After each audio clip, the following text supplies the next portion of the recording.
Hi, everyone, and welcome to the Child Anxiety Fact Podcast.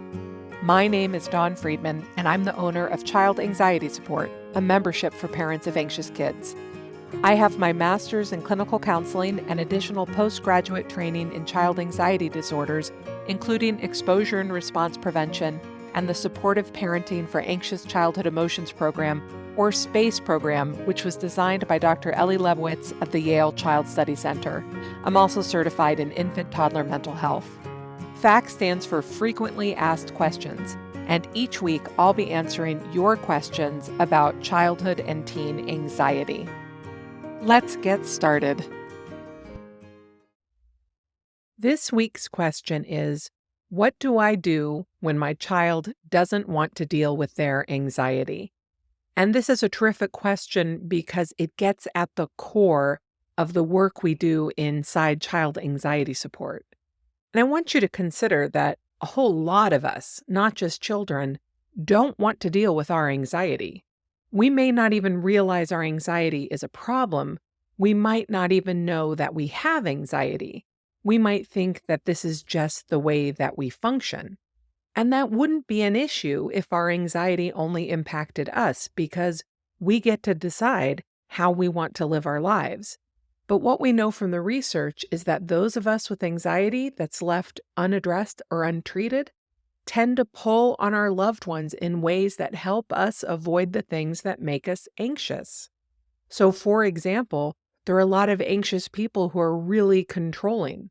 They are trying to control other people's behavior, other events, and that's because they're anxious.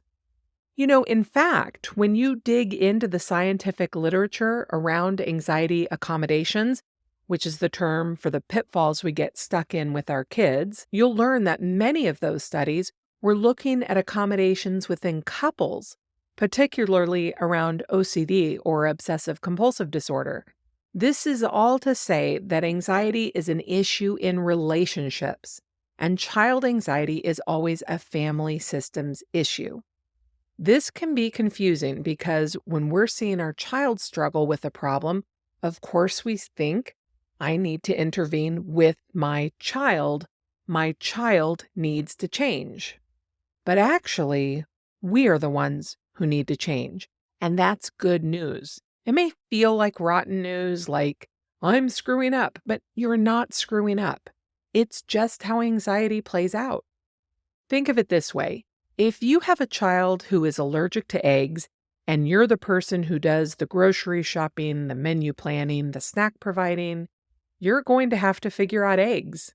You're going to not buy eggs. You're not going to make omelets for the family and expect your child to eat them. You're going to need to get that recipe for wacky cake, which is the cake that uses vinegar and baking powder for leavening. You know that cake? Let me know if you want the recipe because it's excellent. Anyway, this is because your child may be the one with allergies, but you're the adult who actually controls the general overall function of how your family eats. Now, maybe that's not such a great example, since with allergies, avoidance is absolutely the right thing to do, and anxiety, it is not the right thing to do. But I hope you get my point that we as the parents are the ones who actually control the way things work in our homes. So it doesn't matter if your child doesn't want to deal with their anxiety because we are going to focus on our own behavior. It is both easy and difficult to make this shift.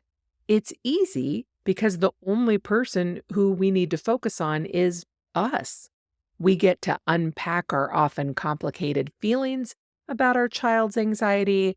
We get to address our worries about their worries, and we get to learn the tools that we'd like to pass on to our children. That part is all easy. It's all on us. But it's difficult too because we care a lot about how our kids are doing. It's challenging to unhook ourselves from our want for things to be easier for them. And it's also difficult because letting go of our attachment to results can feel like we're being neglectful. What we need to remember is that over-attention to our child's anxiety is actually what is keeping us stuck. Wrapping our family functioning around our child's functioning tends to be insidious. It creeps up on us, and it has deep roots. Often I talk to families who say, "No, we're not stuck. We're okay. We're doing the things we need to function." And then they'll point to a particular challenge, one particular big emotion behavior. But it's very much an iceberg kind of thing where that one behavior, that one challenge is just the one we're seeing. But there are many, many more that the family has just become accustomed to. And it's only when the parent starts really digging into it that they're able to understand the way anxiety has a really tight pull on the entire family. It takes time to step back and fully consider the ways that we, the parents, have become trapped in our child's anxiety. And then when we start to realize it, we may find ourselves feeling defensive and wanting to explain why it's important that we do those things and why we need our child to change. We might feel like we can't shift until our child agrees to work on their anxiety because we feel so tangled up in it. This is actually why I started to shift my work from working with kids to working with parents, because no matter how much I explain to parents, you are the one who is going to actually have to enact change. The fact that I was working with their children still sent this message that change would start with their children. I realized after looking at the research that I could focus entirely on parents, teach them the strategies, and give them the information they needed to bring cognitive behavioral tools to their family, as well as stop the accommodating and start the supporting. And this was better long term for everybody. Because whatever the child does, the parents are the ones who are setting up the way the family functions. So it might feel like you can't make a move until you have your child's buy-in, until they are willing to deal with their anxiety. If you are thinking that, and most of us do, that tells me right there that you are probably stuck in the pitfalls, and there's no shame in that. 89 to 97% of all parents of anxious kids, depending on which study you read, some say 95 to 99%, are stuck in those pitfalls. So you're in good company.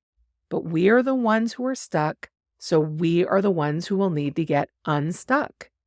If you feel super tangled, if you feel super stuck, if you feel that there is no way you can work on this without working on your child, that's all right. It means that you'll probably need to go a little slower as you learn more about child anxiety and more about how to uncover and address the ways you are stuck. This is not a one and done deal. This is a process and it takes time. But once you've begun it and you really, really understand it and you know how to work through it, you will never be that stuck again because you'll be able to apply and reapply what you've learned every time you look around and say, "Oh my gosh, here we are again." It's not the getting stuck that's the problem. Any of us with anxious loved ones will get stuck now and then. It's recognizing it and knowing how to get unstuck. When we do that, our loved ones will get unstuck too. That's how it works. That's just how family systems work. You change, and that creates change in the system, which requires change from other members. And this is essentially the core of effective child anxiety treatment. The rest is about learning skills and bringing them to your family, and you can do that, even if your child doesn't really want you to. If you want to know how, come and check out my program. Thank you so much for tuning in this week. If you have a question you would like me to answer on the show, please go to childanxietysupport.com/FAQ.